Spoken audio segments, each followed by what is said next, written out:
Hello, welcome to USA Global TV and Radio, where we provide world-class education, entertainment, hope, and inspiration. And 2024 is the year where we are providing our entrepreneurs around the world the opportunity to sell their vision. Our show today is the power of etiquette and manners, and we're going to be discussing the art of tipping. Oh my gosh, it's overwhelming sometimes, isn't it? Who to tip, how much to tip. We don't want to tip. It's the holidays. What is it that we do? Well, fortunately, we have our expert in-house, Mr. Philip Sykes, the principal and founder of the British School of Excellence, changing people's lives every single day. Let's welcome him to the program. Welcome, sir. How are you? Very well, Dr. Jacalyn, and you? I'm doing well as well. You know, I love this show. I love our Fridays when we get together. Friday. Absolutely. Can you believe it? It's already February, so time keeps changing, but the power of etiquette and manners does not.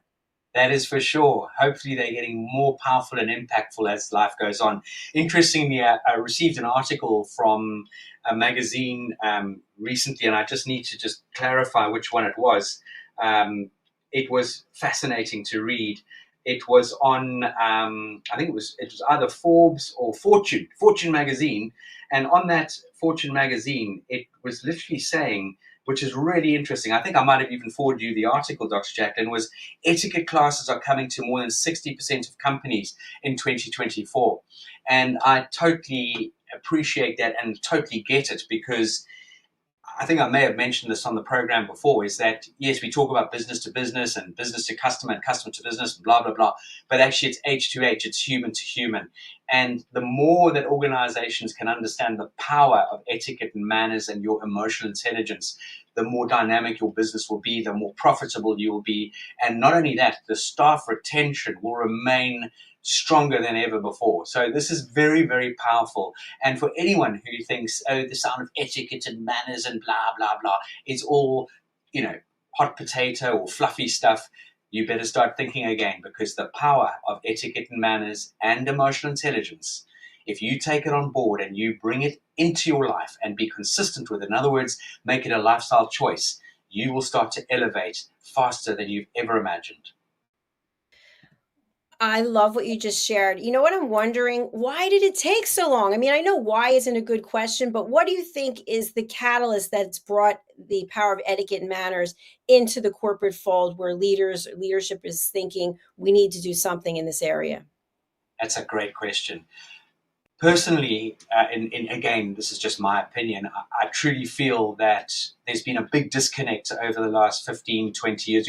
We're in the fourth industrial revolution, and that really does sort of lend itself to a bit of an explanation, and that is it's all about digital, it's all about robotics, it's all about AI, and all of these things, which is great. We must accept change, absolutely, and we've got to move forward. We've got to move with the times. But the most important thing is we need to stay current with ourselves and learn how to connect with one another. And that has been lost over the many years. I would say it's been corroding away for the last 20 odd years. And I think there's a disconnect in schools. Schools are all about academia. There are obviously certain schools where they hold no punches, and it is all about manners maketh a man or woman. And there are those schools out there, but they're very few and far between. And this is where it all starts. I think also that the world has changed in the sense that many people of all walks of life have managed to go out there and earn a penny or two. And some people have done exceptionally well for themselves, but they may have not been brought into this way of life. In other words, their upbringing might have been very different. And so do they know any better? No, they don't. And that's not a finger-pointing scenario at all. Actually, on the contrary, it's amazing how people are stepping up to getting themselves, bettering themselves and putting themselves, putting their best foot forward. However, what's been lost along the way is the importance of etiquette and manners and emotional intelligence development and that sort of things. That's my opinion. And for me, you will see it through the people that do incorporate consistency of etiquette and manners in their lives. They're emotionally intelligent. They handle things that much better. You'll often find that some of the top leaders out there, some of the top people that are really doing exceptionally well, have incredibly good EQ and hopefully predominantly a lot of empathy, because empathy is one of the key core skills that we really sort of need in life, not just in the workplace. And I truly believe people with strong EQ skills very rarely have bad etiquette and manners.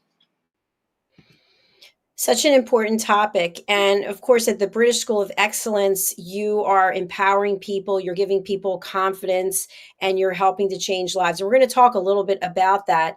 And our topic today is the art of tipping. And I think this is an area where people really get confused. Sometimes there's an attitude, well, that service was terrible, so I'm not leaving any money at all, not even realizing what could be going on in the back of the house. And this person is just the face of the business.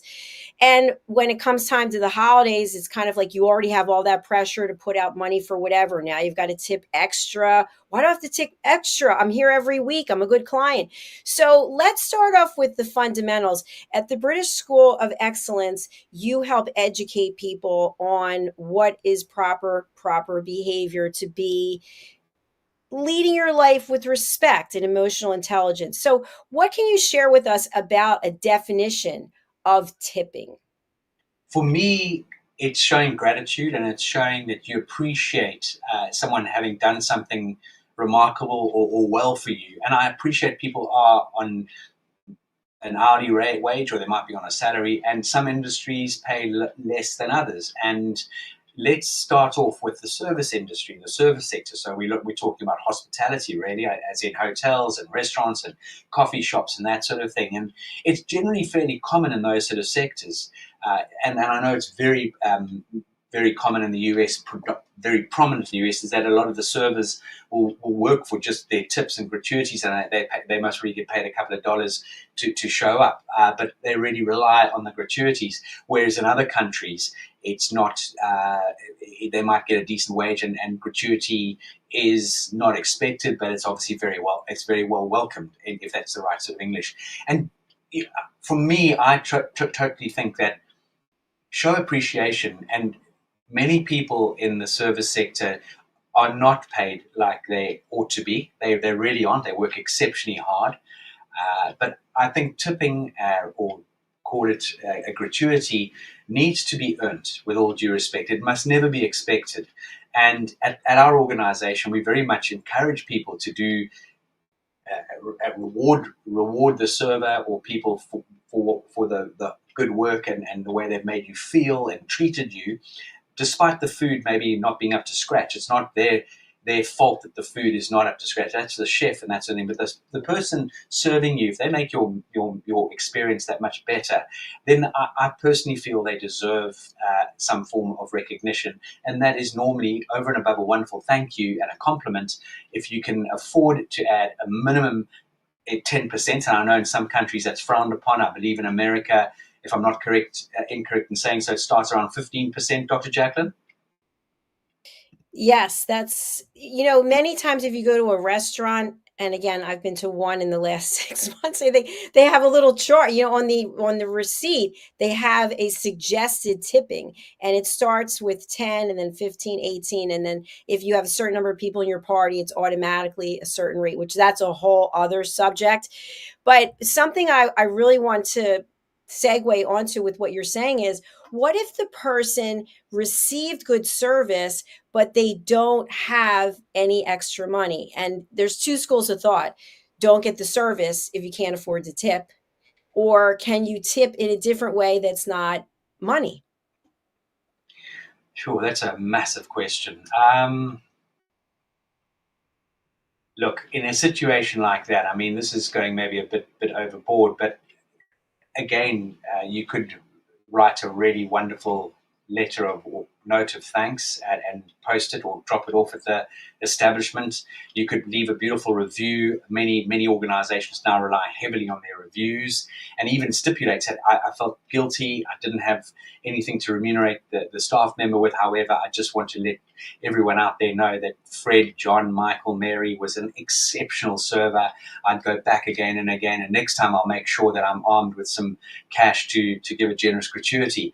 It's, again, the thought of sending a gift could be rather lovely. It's just, I suppose, Dr. Jacalyn, a lovely thank you, a sincere thank you, and just explain that I really feel I'm hugely sorry that on this occasion I just don't have any coins or money, notes on me. Now, having said that, a lot of people aren't carrying money and notes anymore. Everything just seems to be on a credit card. And I know some establishments do not allow you to add a gratuity via the credit card, which is a bit unfair in the grand scheme of things, but that's the establishment's rules and regulations. And one of the reasons why I believe that is so is because the actual organization actually gets hit with charges. But I suppose, if I was being practical, they could pass that charge onto the service. So instead of getting $10, they might get $9, and at least they're getting a gratuity. So that's just my input on that. I have this same belief. Something that I learned about that whole process is, for example, at a nail salon, I've seen this a lot, even though I don't get my nails done anymore, but you would go in and there's a sign that you cannot put tips on the credit card or your debit card. And then they have a machine there and you can get cash. It'll be like, there's a machine, get cash. And it's $3.50, it's $4.50, it's $5 extra fee for you to get the cash so that you can leave the tip.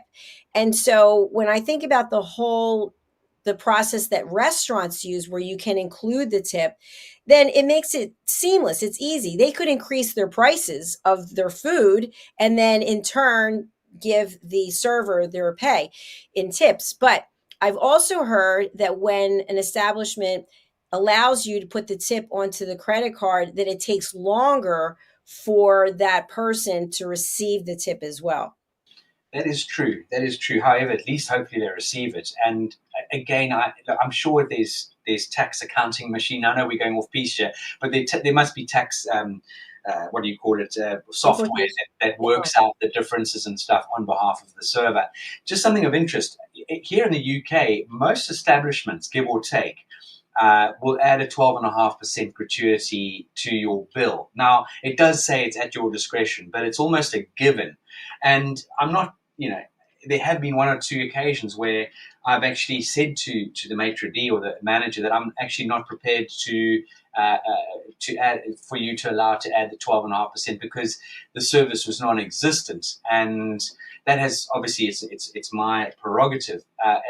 It's only happened once or twice, but I think an establishment, it's a little bit cheeky in a roundabout way because what one doesn't really know, are they utilizing that service charge to help support the payment of the waitering team, or does the waiter or waitering team have to pool that? Does it get pooled amongst the kitchen staff? I know establishments have different ways of splitting the revenue that comes through from the gratuities that do come into the business. So here in the UK, for those of you traveling to the UK, always just check, is the service included? Because the Americans tend to be incredibly generous. It's part of, it's almost in many people's lives they've been brought up to show gratitude by giving a generous gratuity. If you want to add over and above the 12.5% that's been added, that's wonderful, which a lot of people do. But just be aware that it is generally, you can actually ask, is the gratuity included or not? And it'll be stipulated on your bill. Excellent point. Thank you. I do have a couple of follow up questions for you. The first is, what if you're known as a big tipper? You always leave a big tip, and then at some point you go, you know what? I just can't do it anymore. And so, Joe's used to you coming in for dinner and you're going to spot maybe 25, 30, 50% tip. And the next time you come in and you give Joe 15%, and Joe looks and goes, what happened? Did I do something wrong? You don't see the value that I bring. What do you do in that case? I think as a waiter, as a server, I would ask Joe, may I ask, I know you've always been such a generous tipper, and I'm very grateful for this incredible generous tip yet again. You have in the past, I'm not asking for more money, but you have in the past been overly generous with your gratuity. I just hope this is not a reflection on my service. Wording it correctly is very important. Being very, let's say, diplomatic, using polished language skills would help you understand, because it's important as a waiter. Remember, if you're proud and you've always served Joe very well, you're going to doubt yourself and say, where did I slip up? And so I don't think there's any harm. I mean, it depends which establishment it is. You might want to do it in private, or you just leave it and walk away and just say, look, I gave him my best. He knows I've given him my best. And in your own mind's eye, mindset, just say, maybe that's all Joe could afford to pay. Maybe the stock market went down or something. I don't know. But that's a very, very fine line. It's the nice question, that one, Dr. Jacalyn. I like to come up with the challenging questions, and you always have the answer. Here is another one. So it's pretty clear that if you get certain services, you're going to give a tip, right? You're going to get your hair done, whatever it is. But what about when you get good service from your doctor? What about if you have an exterminator come to your home and they do a good job? How do we know who to tip and how much? Again, it's not overly common that I've never come across, let's say, giving a tip to a medical professional or anything like that. I mean, in that sort of scenario, I think a very beautifully worded card note, and find out potentially what that medical person enjoys. Is it a nice bottle of wine or flowers or chocolates, and give them that. On the exterminator side of things, I suppose it's very similar to having a handyman around at your house, and they've charged you $40 an hour, let's say hypothetically, and they've done 2 hours work, and it's 80, and you leave and you say keep the change. That would be lovely to be able to do that if you're in that sort of position, especially if they've done a very good job for you.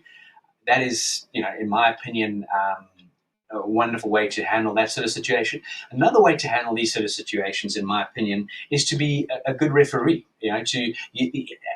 Everyone needs an advocate, and if you can be an advocate for someone's profession, that's a big boom. As long as that professional doesn't slip up, because it's going to fire back on you, because you must use my builder, he's fantastic, and next minute he knocks the wrong wall down, and you're going to say, Philip, how the heck did you recommend this build to me? He doesn't know what the hell he's doing. So there's a fine line, but I think recommendation, the art of good recommendation, as long as you trust the individual that you've had good service from, then refer them, and that's a lovely way of passing on added business, and that's what I'm a big fan of doing. I love that, referrals. That's so important.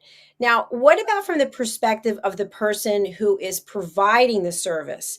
So I provide a service and I say to you, Philip, I just want to let you know that a big part of what I get paid is by tips. So even though I'm hanging my shingle here under XYZ brand, tipping is a big part of how I get paid, and you haven't given me a tip. Would you consider giving me one? You've got to be very fair, quite a That is a huge question. I mean, you've got to be quite ballsy, if you don't mind me using that term, to bring that to light. Again, I would use the art of good language. I'd be very diplomatic about it. I would think about how I'm going to position that sort of prompt, because that is, with all due respect, gratitude, gratuities, one mustn't expect them. Even though you've been serving and you're in the service sector, don't expect. I mean, do the best you can possibly do.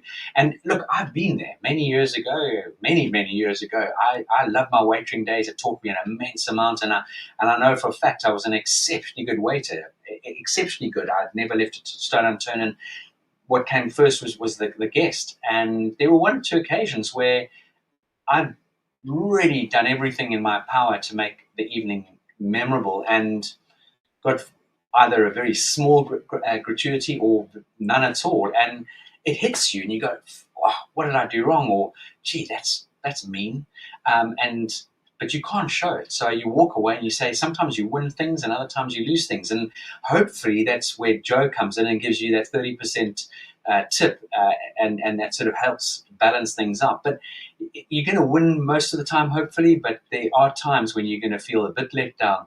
But again, easier said than done. Try not to take it personally. And if there is an issue, if you've really broken your back, again, I would approach that individual and say, look, I love feedback, because from feedback I can feed forward, I can become better. I'm not necessarily asking you to give me any money, but where is there anything I could improve on?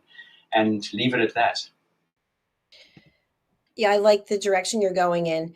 I've noticed more and more places I go into, they have tip jars. And it might say in the summer, for example, college fund, or, that's a fun one, really, because you can see the young high school students are working towards college. But many places that I go to, there, you wouldn't think there would be a tip jar out, but yet there is.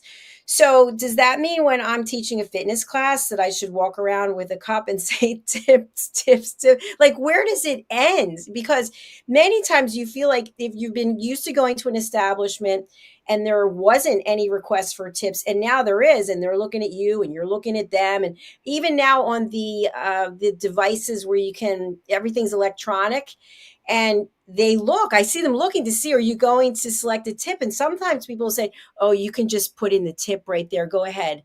And they're watching, so of course you have to do it, but it feels like a lot of pressure to be tipping all the time in venues when we weren't normally tipping. Firstly, Dr. Jackalyn, I think you should get a big tin mug and a bell and go around ding, ding, ding, ding, ding, ding, ding, and with a big sign saying tip for the most incredible instructor, and make sure you get your money worth of tips from every single person. On a serious note, let's look at tipping from an aspect of, it needs to be based on the level of service, firstly.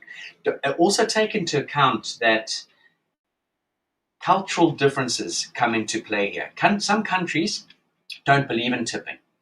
They really and truly don't. So one needs to take that on board. Is it a cultural thing? And maybe because they don't tip, and so, for example, in Japan, it can be seen as insulting.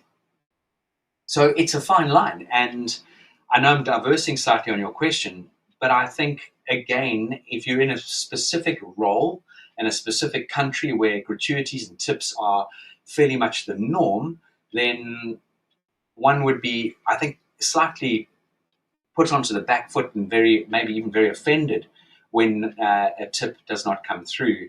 I think, again, for the server to sort of make it very apparent that you ought to tip, I think, again, the server needs to read the person as best they possibly can. And maybe the other person needs a bit of guidance and steering. Maybe the customer needs that guidance and steering. I think there's horses. I don't think one size fits all one here.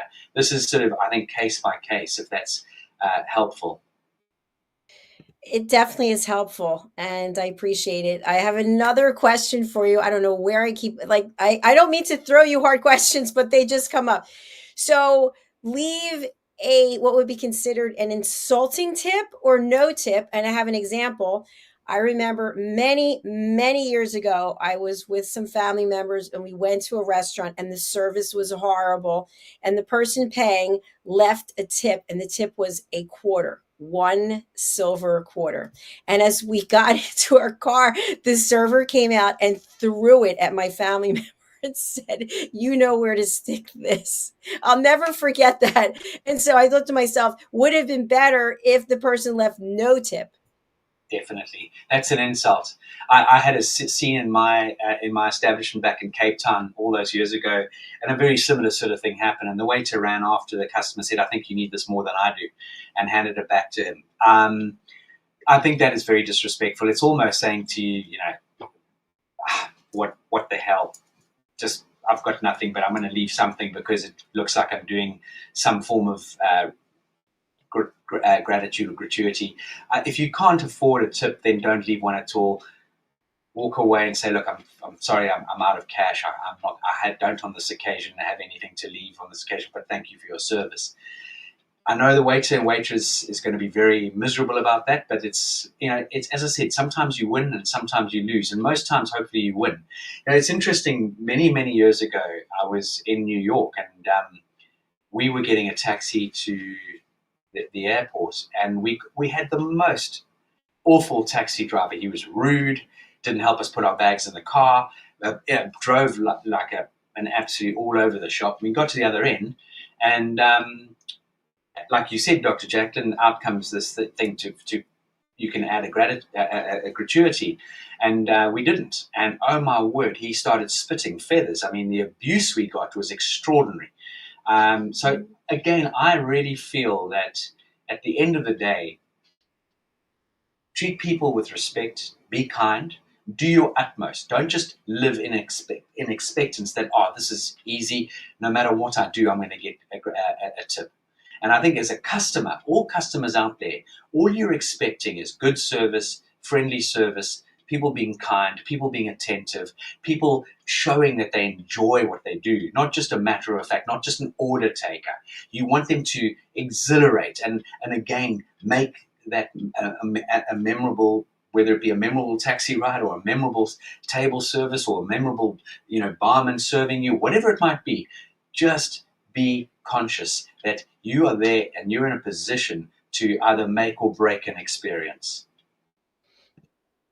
Well said. Well said. Now, what about this? You are getting some kind of service, let's say it's a restaurant, and again, it's not up to standards, the food's not good, it's overcooked, and you pull the server aside, especially if you're with a group of people, you pull the person aside and say, "Listen, I'm really not happy with what happened today, but I'm not going to have it reflect on you.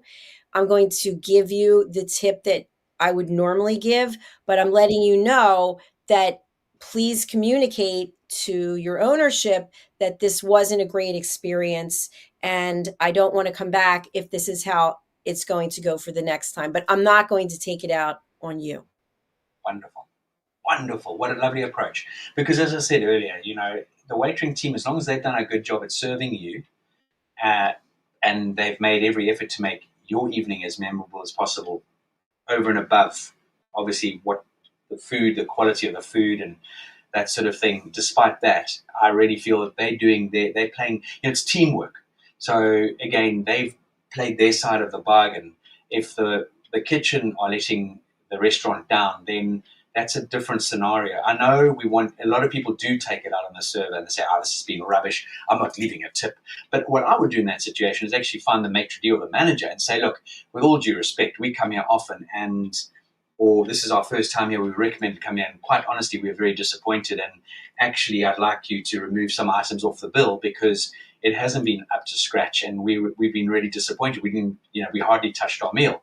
And that will, again, it might upset the maitre d' or the manager or the owner, but at least they're getting constructive input and feedback. You've done it in a nice way. You haven't thrown your toys out the cot. You haven't made a big scene in the restaurant. You've done it in a very discreet and yet a very helpful sort of way. Because if we don't get feedback, we're never going to feed forward.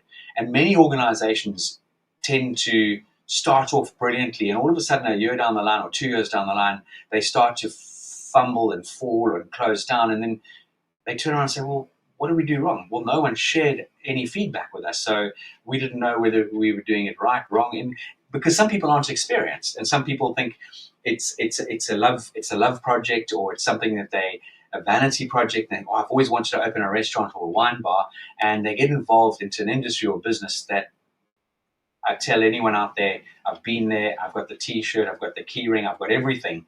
It's a phenomenal industry to be in, but my gosh, is it hard work. It is such hard work, and I love the fact that you shared that you were a server. I was also for one day and was a complete nightmare. So it's not everybody's good at it. I can tell you I was a zero. One thing I learned along the way, and I don't even know if it's relevant or if it's pertinent today, if someone who is providing a service is the owner of the business, you do not tip them. I think again, I think that's a bit unfair. I mean, yes, you're the owner, you're still running around making everything work, and by all means, feel free to tip the owner or the maitre d', because maybe the owner or maitre d' shares it amongst the team. Maybe it just helps the owner with that little bit of extra that he or she might need to I don't know, forward something that they've been working toward. I think it doesn't matter who or the status of the individual. It's all about whether you, as an individual, feel the person that's made your night so memorable, your evening, your afternoon, whatever it is, if you feel as a patron, as a customer, that you want to leave a generous gratuity or gift, then go ahead and do it. Don't discount the fact that, oh, it's the owner, so they don't need anything. I think, yeah, it's all in the service industry. It's all about working with people and getting rewarded for it. It's a nice reward. Absolutely. Thank you for clarifying that. Something else I want to just share. There's a reality TV show. I don't know if you watch reality TV, but it's basically these people are on a yacht and they've been hired. There's a crew. And so they are taking care of the group of people who are on this yacht. And at the end, depending on the service, I've never seen it not happen, but there's an envelope, a white envelope filled with cash that they hand to the captain, and then the captain has to go and divvy it out to everyone. And they'll sit and reflect about how they did because the amount of cash was. So my question is, in that case, each person on board in the crew is getting tipped. Many times we go to an event or we're staying at a property and there's something going on, and numerous people are adding value to our experience. So then is it incumbent that we tip every single person? Because again, remember, people are on a budget. Let's say they're going on a cruise, for example, and they have just enough money for the cruise, and then they know they're going to have to tip. But how many people do you tip every single person, or you give whatever you can afford to the captain, and then the captain can divvy it out, even if it's not enough to divvy? Yeah, look, again, that's quite an in-depth question, and we could take a deep dive into that. I know, but time's not on our side. But just from experience, in those sort of situations, I think the people, let's use a cruise. A lot of cruises do incorporate the gratuity into your package and offer you that option, so you don't feel like a heel when you disembark, that you haven't given any gratuities. Now, in that sort of situation, there might be one or two people who really made an effort and went above and beyond. You can get an envelope and hand it to them personally. And I think that is a really nice way to handle that. So, for example, for those of you out there who are listening to the show and watching the show, if you've never cruised before, you'll get a waitering team that are assigned to you, and they will follow you around the ship each evening at the respective restaurants as you have been assigned to. And those, normally it's two people, and you could leave them a generous little extra, and the person who does your cabin looks after you the whole week, and you get beautiful towel folds and all those sort of things, which does, especially for the youngsters, it's a wow moment, and you can leave a specific gratuity for them. But the fact that you've included the gratuity, bearing in mind, if there are 2,000 people on board a cruise and they've all left 10, 15, or let's call it $100, it doesn't necessarily, that's a vast amount of money which will get divided amongst, I know it's a big crew, but at least they're all going to get a benefit from that. Now, in another situation, Dr. Jacalyn, which you referred to, is, again, I feel that a blanket gratuity. So in other words, if you stay at a hotel, you can sign your chits at the end, and if they've served you a margarita, you could add an extra $1 or $2. By the end of the week, you've got your bill, and you see all the extra added gratuities. That's one way of doing it. The other way of doing it is, as you sign out of the hotel, you give an extra $100 into the pool. Might be another way of doing it. And then if there's certain people that have shined for you, maybe it's your chamber person, maybe it's a barman who's been very attentive and knows exactly what you want before you've even arrived at the bar. And so, they're little moments that people wow you. Then you can show a respect and gratefulness through a gratuity. One thing that I'm very keen on, and I'm quite fastidious about, is I always carry thank you cards with me wherever I go. And I will make a specific effort to write thank you notes to people that I've had the privilege of dealing, or that have had served, and I've had the privilege of receiving their wonderful hospitality. Thank you, Philip. I really appreciate your thoughtful answer. And something that I want to share, I just throw questions at you, and I really appreciate the fact that you take them. There's no script. But if we don't reward people, if we don't recognize people who are taking care of us, people will leave the industry because they're not going to be able to make ends meet, or it's not a good feeling. It's just overall a bad experience. So we want to be able to say thank you. Thank you for the service that you provided. And even if it's not a great experience, I always say to myself, that's a human being there. Okay, maybe they had an off day, but that doesn't mean that they're an off person or that there's any judgment. So I think it's also a good idea to be consistent. If you are a person who values other people, be consistent in your tipping instead of taking it out specifically on a person or persons. If it happens over and over again, let the organization know, and maybe it's not going to be a good fit for you to go there anymore. Look, this is a double-edged sword, in the sense that I truly believe, like every organization, should invest in their team. In other words, coach and train them. Teach them on how to handle a bad day. Give them those tools. It's exactly what we do at the British School of Excellence. We work with organizations, whether it be Cartier, whether it be Four Seasons. I've just had the privilege of working with 28 incredible women from an amazing hairdressing salon up in Cambridgeshire last Monday. Again, what a team of wonderful people. And we did a full day of coaching and development on, the power and importance of etiquette and manners and hospitality and customer service and customer excellence, and how to handle those days when you might have an off day, because you've got to show up. Whether it's the same thing as you and I, Dr. JACALYN. If you've got razor blades in your throat, you've got to show up for the show. So do I. If I'm coaching people, they don't want to know, oh, I'm tired, I hope I can perform today. It's not negotiable. You've got to come in with your A game, and that is you. It's being professional.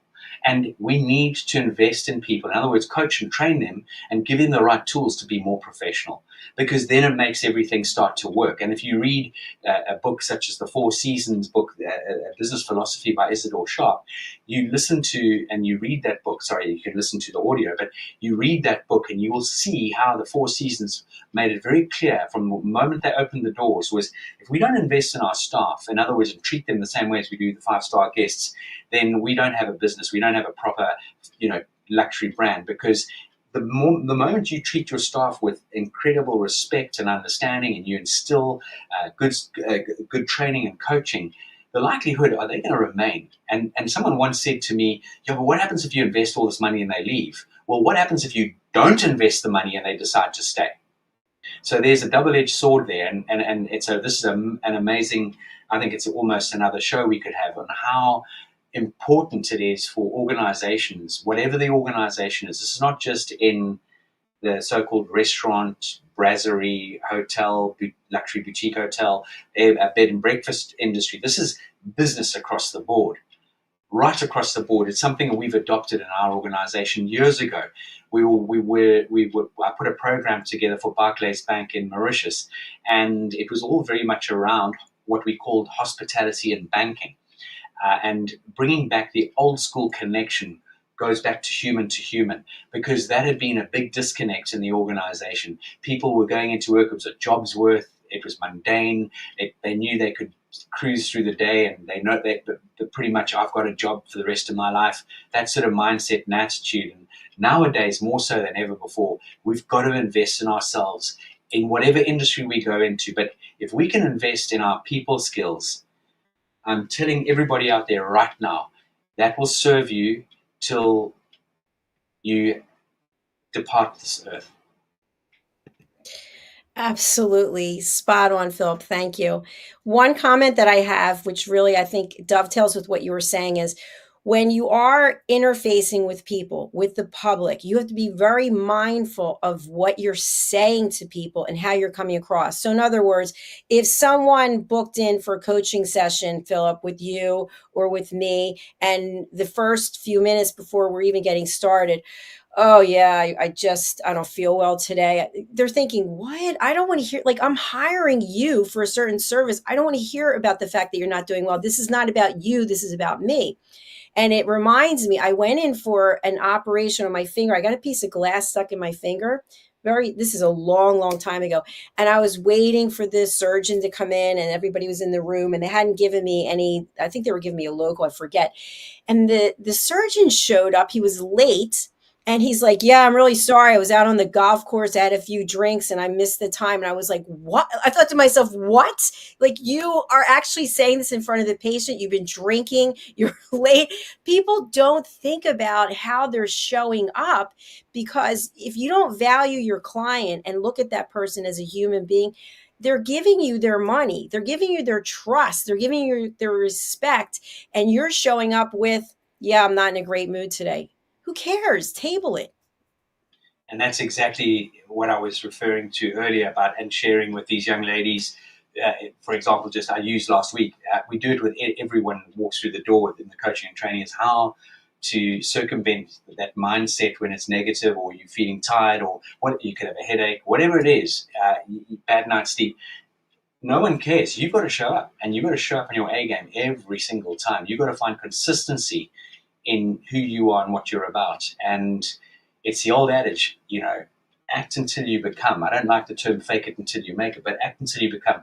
And find tools to shift your mindset for the time you need to show up and be on your A game. After that, if you want to go home and throw the duvet over your head, so be it. That's fine. And write the day off. That's one of those things. But when it comes to customer excellence, customer service, not on any level can you let on that you are not having a good day, or you've got a headache, or your throat is killing you, or anything like that at all.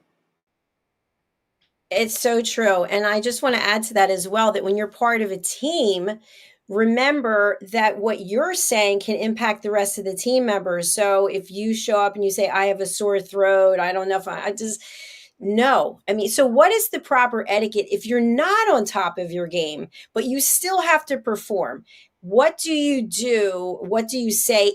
Because it may very well affect your performance. You may not be showing up at the highest level. Do you preface it by saying, hey, listen, I'm good, I'm on top of it, just not 100% where I usually am, but don't worry, it's going to be fine, because now I'm worried. Go and do some mindset work. Go and do some power poses. Go and think of a time in your life where you felt you could walk on water. Think of, I know easier said than done, but again, this is like creating good habits for oneself. We've all got to come out on top, and put our best foot forward. Look, I'd go there. Absolutely. We're human beings. It's going to happen. There's going to be a moment where you are not on your best form, and that could be for a plethora of many reasons. But you've got to come, and you've got to bring your A game, and you've got to find those tools. And let me tell you, there are incredible tools out there. A lot of what we coach and teach people on, just how to elevate yourself so that you can be near at your A game. Maybe, and no one else is going to know. This is the other thing, is as long as you know that you can put your best foot forward, you can give good service. Maybe it's not your same vavavum energy, but you're still bringing energy, but you're doing your job well.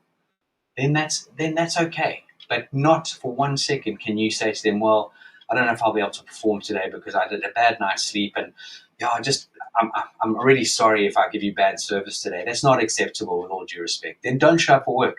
Call in sick. Again, I'm not suggesting anyone should call in sick, but I think the final sort of get out of jail clause here would be to talk to one or two of your team members that you trust and say, look, I am struggling a bit today. I had an X, Y, and Z situation. I'm here. I'm ready to perform, but I might need a little bit of encouragement. That might be something you could do and get that teamwork and that team support going as well. Because at the end of the day, with, you know, two is better than one, three is better than one. And if you are in an industry where you've got ability to utilize and lean on your team members, then do so. Absolutely, Philip. Thank you so much. And what's coming to mind? I know we're over our time, so I just want to be respectful of your time. We talked yesterday on another show about imposter syndrome, and I think many times we feel we're not worthy, and we make up excuses to let people know we're not that great. But meanwhile, we are great. But if I tell you 10 things that are wrong with me, then when I mess up, you already know to expect me to mess up because I told you I'm not great. No, why do people think they're not great? This is something that just drives me absolutely bonkers. Dr. Jacalyn, I mentioned about how Kerry, my wife, is launching a brand very, very shortly in swimwear. And she's recently come back from the photographic shoot in South Africa. And she brought me the most wonderful apron. I love cooking and I love aprons. And on this particular apron was, if you think you're too small to make a difference, then you've never spent the night with a mosquito. And that's an African proverb.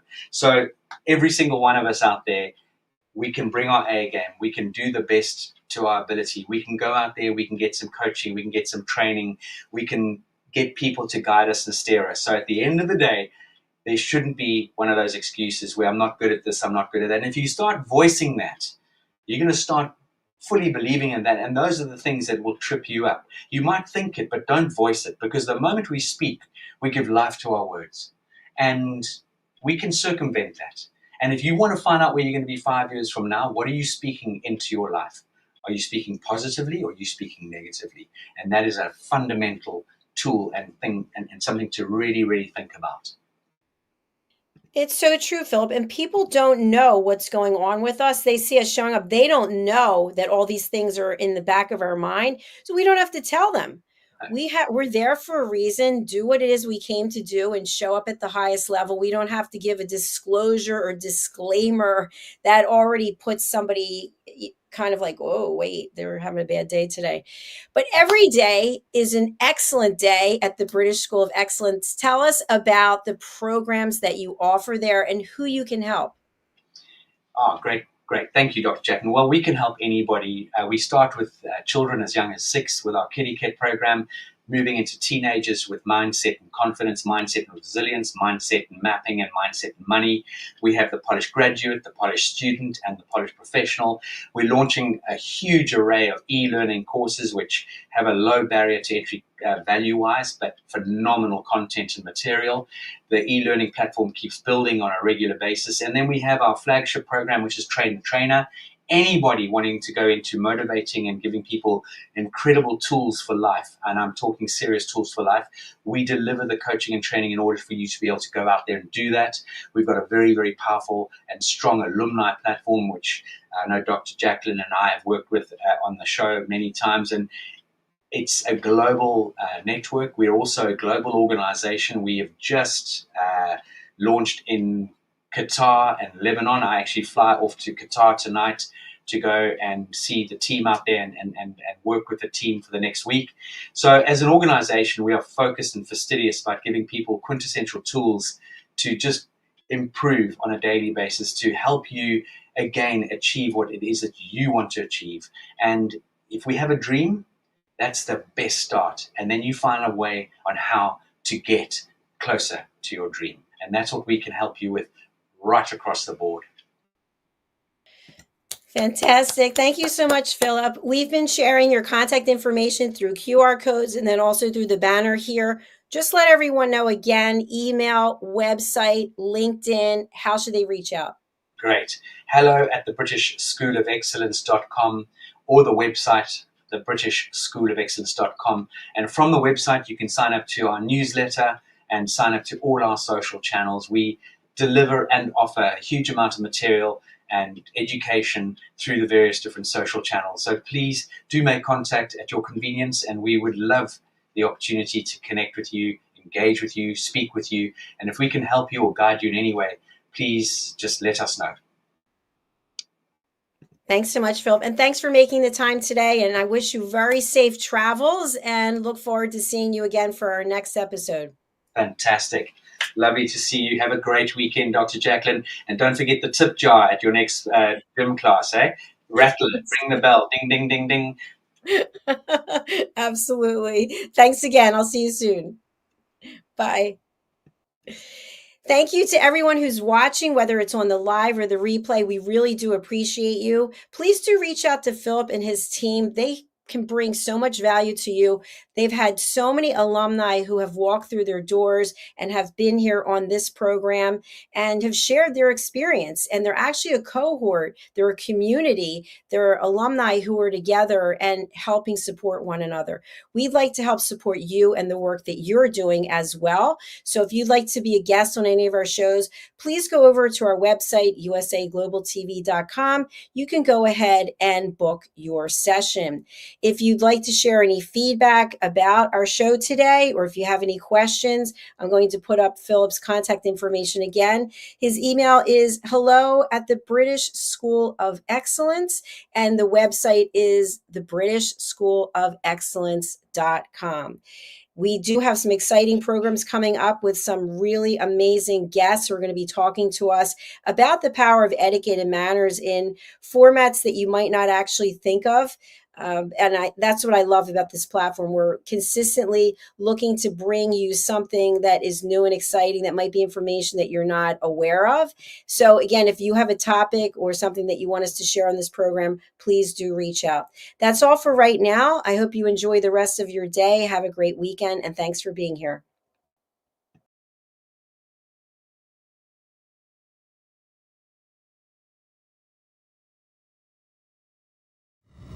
The last few days have been really amazing. I had a trainer course from the British School of Etiquette. And I must say it's been one of the best decisions I've ever made and one of the best investments I've made in my own training and development.